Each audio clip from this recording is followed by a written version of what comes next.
Welcome to Toffee TV. It is the Everton News Daily, Friday the 4th of August 2017. And the big news today is that the draw for the fourth qualifying round of the Europa League has been made. And we've been drawn against Hadjuk split. It's one of them, isn't it? We could have probably had a much easier tie. We could have had a slightly harder one. They're a side that the ground holds 34,000. They're doing well. I think they're unbeaten in their first 7 games so far this season. 5 league games and 2 Europa League games. They beat Bromby 2-0, I believe, on aggregate in the last qualifying round. But you know what? If we're to do well in this competition, we're going to have to play against decent sides. And we play Hadjuk split in a fortnight. We'll have played Seville. We'll have played Stoke. So you'd expect that the players will be up to speed by then, or certainly very, very close to it. It's going to be a tricky game, there's no question about that. But we're at home first. We've got to go out and do the job. We played Russian-Berek last week at home, and we didn't do the job. We beat them 1-0, and that's why yesterday's game was probably a little bit more edgy than it should have been. We need to get 2-3, I'd say about 3-0 win at home against Hadjuk split. And go over to Croatia in, more confident style than what we did this week. So, yeah, it's a tricky game, but if we're going to get into the group stages of it, that's the way it is, isn't it? Hopefully we'll have a couple of more players in by then and be able to take that on, and put them to bed, because we're still a little bit short in a couple of areas, and I think that would make a big difference to the team if we could get them in before that game and then get in to that group stage. It just makes that week very, very tough. We have Manchester City away on the Monday. We now have Hadjuk split away on the Thursday, and we have Chelsea away on the Sunday of that week. So it's going to be a really, really tough week. But, big squad, and it's up to them to perform. Ronald Koeman spent a lot of money this summer, and it's up to the players to perform. At the moment, we've done well to get in. We've done well to get past Russian-Berek because we weren't up to scratch at all. We've brought a lot of players in. We're trying to gel. We kept 2 clean sheets, won the game, both games, but didn't look very convincing in either game. And it's up to us now to step it up again, isn't it? Yeah, that's where it is with that.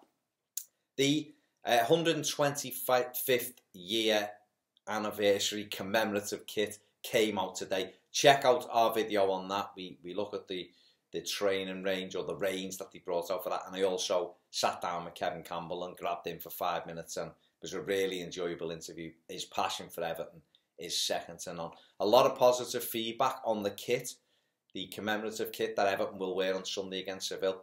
It's really nice. People are saying it's better than the first team kit.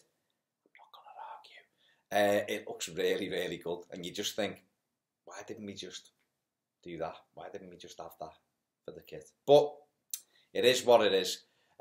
So check out that interview. Make sure you check that interview out. It's a really enjoyable one. One player's gone out today. Antonee Robinson has left Everton to join Bolton on loan until January. The young left-back needs that. It's the next step up in his progression. I seen him a couple of times for the 23s last season. Really, really impressed me.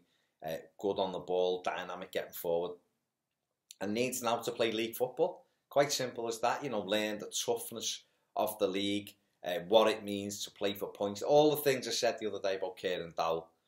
These young players, it's great being at Everton and getting looked after. Everything's done for you, playing in a lovely little level at the 23s, and everything's perfect, and your kid's laid out for you. And it's just, you're mollycoddled to the nth degree. Go out to a club and play with people whose livelihood it is, play with people who need those points, play with people,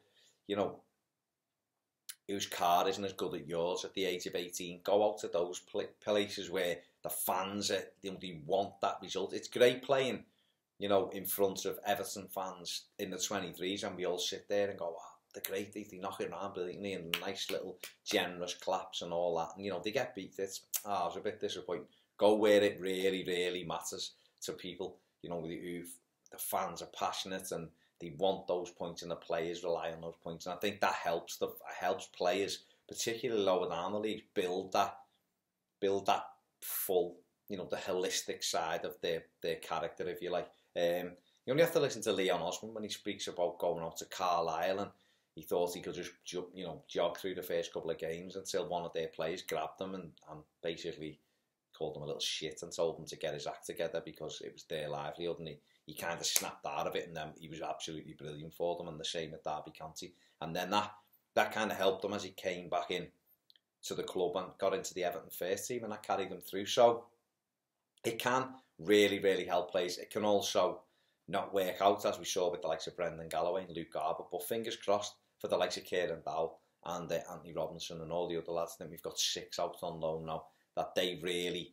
you know, we've got Galloway and Browning, haven't we, also at Sunderland. So, you know, hopefully they'll come back, you know, better players and ready to contribute to this Everton squad. And if they're not good enough to get in our squad, come back and, you know, forge a career for themselves within football. You know, maybe they have to step down to step back up. Who knows? But it's a good ground and to go out on loan. So good luck to Antonee Robinson there. In terms of ins, this Sigurdsson thing's just rumbling on, isn't it? You know, we keep hearing agreements very, very close. And to be honest, we've heard it for the last couple of days. It's close now. You know, and I've not heard anything at this moment that says the deal's agreed and he's coming for a medical tomorrow. I'd be honest with you, about Wednesday I expect them here, not today because we knew that people weren't around, but tomorrow for a medical. Now, that could still happen because something could break later on and he could come in for his medical, but at this moment, you know, he's not here tomorrow. He's not playing for Swansea against Sampdoria this weekend. It's another game, and the problem with that is that he's just missing games. You know, he's missing the 3. He's not playing for them. He's not here. You know, we could have got him in, medicaled him, and he could have been on the bench on Sunday against Seville and just had the last 20 minutes just to get some game time. Now if he comes in, he's going to be on the bench against Stoke, isn't he? Because it's all about building that fitness levels. He's not played games. He had 45 minutes at Barnet a couple of weeks ago for Swansea. Didn't go to America. Didn't play last week at Birmingham. Not playing against Sampdoria. Yeah, he's training, but it's just ridiculous now. It's dragging on to the point where there's a lot of pressure now going to be on him because this has rumbled on so long that when he comes in, all eyes are on £50 million man and all that. All eyes are on him, and if he doesn't hit the ground running, it just, that pressure just builds and builds and builds. Ronald Koeman said last night in the 1-0 when he praised Dominic Calvert-Lewin and said he can play through the middle and he will use him this season. But he also said he needs 2 more forwards. That's where we're really short. And that was music to my ears because we are short. Now, of those 2 forwards, Sigurdsson was probably one. He probably looks at him as a forward. But we need another one, and we need another one quickly.